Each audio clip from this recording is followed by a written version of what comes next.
Once you find yourself in conflict with a narcissist, it's a virtual guarantee they're going to start playing head games with you. That's why I put together a new course. It's very extensive called Anger Games. I'm going to teach you how to manage anger and conflict with a narcissist. There's a link below that's going to show you how to register, and I hope that you find it to be very insightful.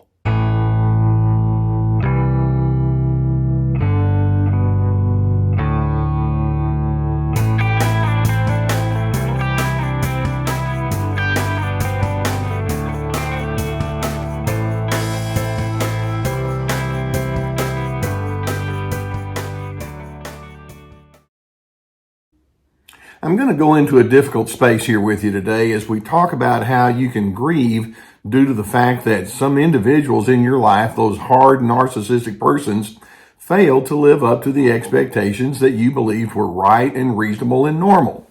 And we can be talking about any number of relationships. For example, I've spoken in my counseling office with individuals who would look back upon the influence that mom or dad had on them, and it was awful. It was terrible. Those the parents just could not get their act together, and they became a very unsafe place for that growing person. I've talked with individuals who married or connected with someone romantically, and it turned out to be an absolute disaster. And along the way, they lost friendships, they lost relationships, perhaps with their own kids or siblings or other individuals because of that kind of relationship. Financially, things were just stripped from them.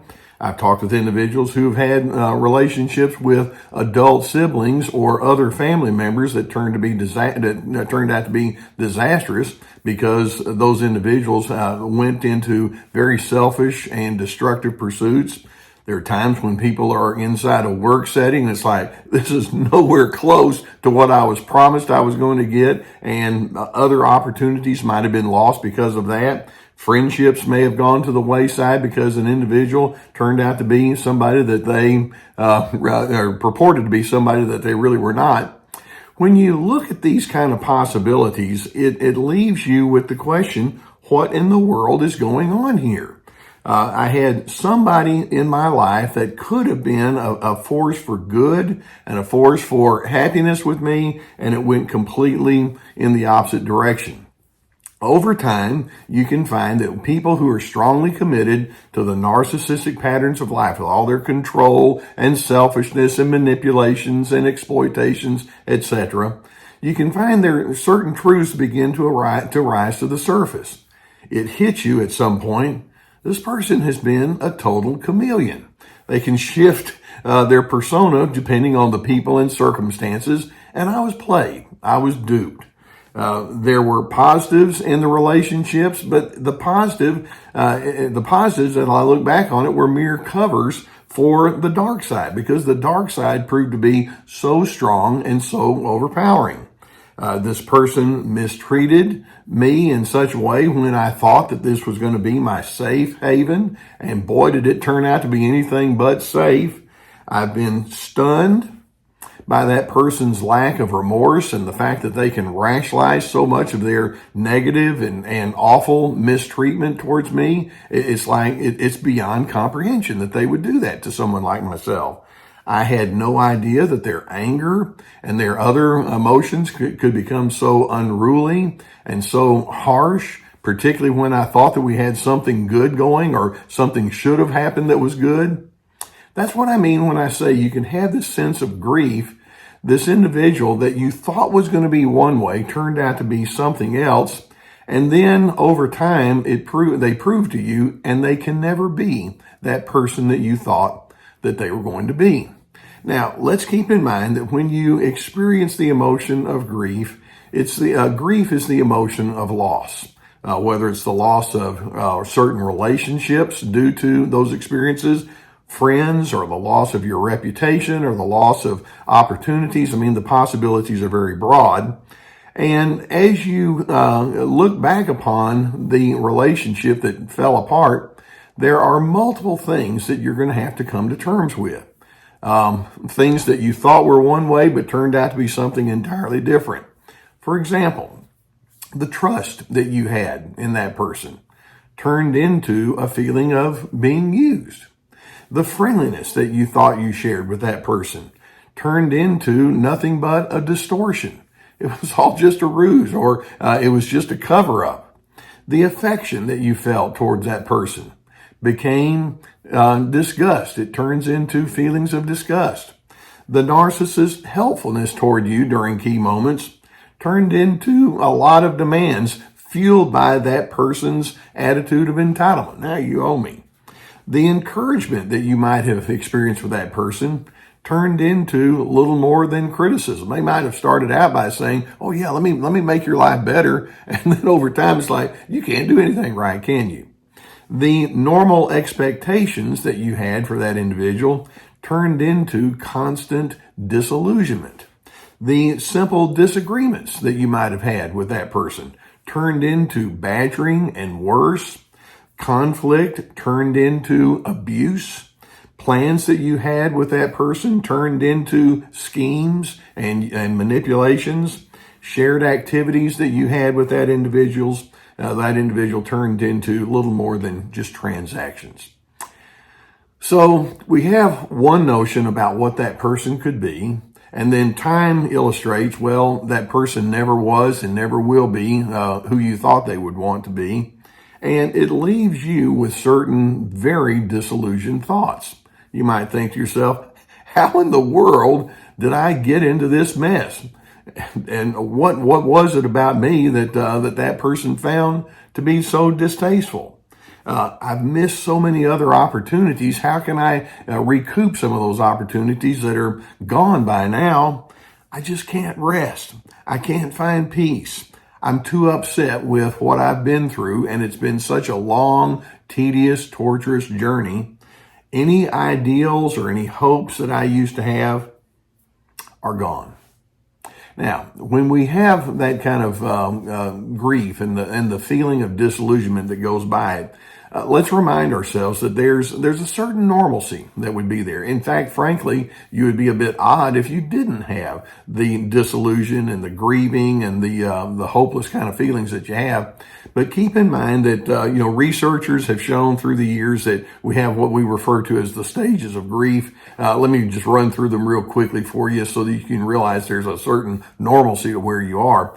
When you feel grief at the person that narcissist could not become, or when you feel a sense of loss there, keep in mind one of the first things that happens is, as part of the stages of grief, is you go into shock and denial. There's a feeling of numbness. I can't believe this is happening to me.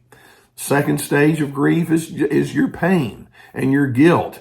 You have a lot of coulda, woulda, shoulda kind of thinking, like, how could I have made this differently or different, or what might have happened that could have averted this. A third stage of grief is you can feel anger, and there can be a lot of a feeling of agitation. You want to lash out. You feel contempt. You have revenge fantasies. Fourth is you can feel depression. And you can feel lonely and isolated. And, you can have a feeling of embarrassment. I don't want people to know what I've had to go through. And so you withdraw. And then finally, the fifth phase of grief you can have a sense of acceptance. At some point in your mind, you can think, okay, like it or not, it happened. It's part of my personal resume. I didn't ask for it, or if I was too unaware, then I'm much more aware now. So where do we go from here? And that's where we want to get to. Now, let's notice that you wouldn't have grief, you wouldn't have this feeling of disillusionment if you didn't also have healthy characteristics on the inside of you. Your grief can be set up by the fact that you think well. And so you do want to get to that place of saying, wait a minute, I had a relationship that didn't go well, but that doesn't mean everything about me is not well. So it's so important for you to hold on to that. By the way, there can be times when you feel like you're kind of getting away from some of the strain and grief that you felt, only to be pulled back because maybe there's holidays coming up, or there's an anniversary, or you run into someone who used to be connected to that person, or you see something on TV or a movie that reminds you of some very difficult experiences, things like that. Or let's say you've lost a family member, or a child, or a relative because of that person, and there are times when you see somebody else having good times, it triggers you. Allow yourself to have that. Now, as we go into that acceptance phase, let's keep in mind you first want to give yourself permission to have the emotions that you have that I just described. It's okay. In fact, it's normal. It would be strange if you did not. That said, be patient with yourself. Remind yourself that your grief is in fact connected to your sense of goodness and your sense of decency. Hold on to that. You wouldn't feel grief if you weren't a decent person to begin with. Don't allow yourself to isolate. There may be times when you pull back, but it's going to be necessary if you want to go to a grief support group or just have a close confidant that you can share with, a therapist. I've got a bug here. A therapist or someone of that nature that can help you out. Don't isolate. And try not to go too deeply into the rumination, all of that, where did I go wrong and what this is about. Sometimes it may be good for you to journal. And then once you've journaled, close the book and go on with your day. And then remember, you live in a broken world. Every one of us has some experiences that don't go well. Sometimes it's more pronounced in some individuals than others. But idealism is often a setup for pain. Keep that in mind. And we're going to let go of certain idealisms. Doesn't mean that you don't want to have goals, but let's be realistic about things. But then also remember that you still have your character and you still have your integrity that you can build upon. In my therapy office, I would tell people constantly, because I had so many of these kind of episodes, obviously, that I would talk with individuals about. It's in your moments of pain that the greatest growth occurs. You tend not to grow when everything's going perfect and wonderful. As you've experienced pain, it's like, okay, now it's time for some serious soul searching, and go into that space with a sense of positive anticipation. Your integrity, your character can actually be strengthened. Your sense of resolve can be strengthened. Your sense of awareness can be stronger because of what you've been through. So don't let go of that. Stay committed to dignity, respect, and civility. That's what we stand for here on Team Healthy. And know that you can learn from your experiences and you can be a better individual. That's not a cliche. It's truth. So I know you grieve. Go back to your basics and then remind yourself, I'm going to love myself despite the fact that the narcissist was unable to do so. Now, I hope that videos such as this can give you some good awareness of what you might be dealing with. If you haven't already hit that subscribe button, I would encourage you to do so. We're going to keep more videos coming towards you. That's why I'm here. Likewise, there are times when you go through something like this. I mentioned that there can be times when a good therapist could help you. I've been sponsored for years by the people at BetterHelp.com. There's a link below this video that will take you to their website. It can be so helpful for someone to say, I want to know you. And I want to understand your backstory. Let's talk, and they can walk you through some of the experiences you've had. If the need is there, please go through the link. It's an online service. It's very effective, and get the help that you would need. Also, even though I'm retired from my therapy practice, I've taken my many years of experience and turned them into courses. I've written multiple courses now, and each course has at least 25 videos and lots of written documentation with every video, and then guided questions. My newest one is called Anger Games. It's how narcissists will suck you into their anger and how you can stay out of that. Then we also have This Is Me, about setting boundaries. Free to be, finding yourself despite their controlling ways, Ready, Set, Connect, healthy connections. We also have on my website access to my webinars that are 90-minute presentations, and they're still available, as well as access to my podcast, many articles, my books, etc. I know that you can grieve. Let's turn your grief into growth. Let's listen to what it's trying to tell you. And in doing so, you can still recoup. You can find your sense of decency. You can find your sense of meaning and be all the more committed to it. And in the end, I'm hoping you can truly, despite the grief that you've experienced, that you can truly become a person who's able to live in consistent peace.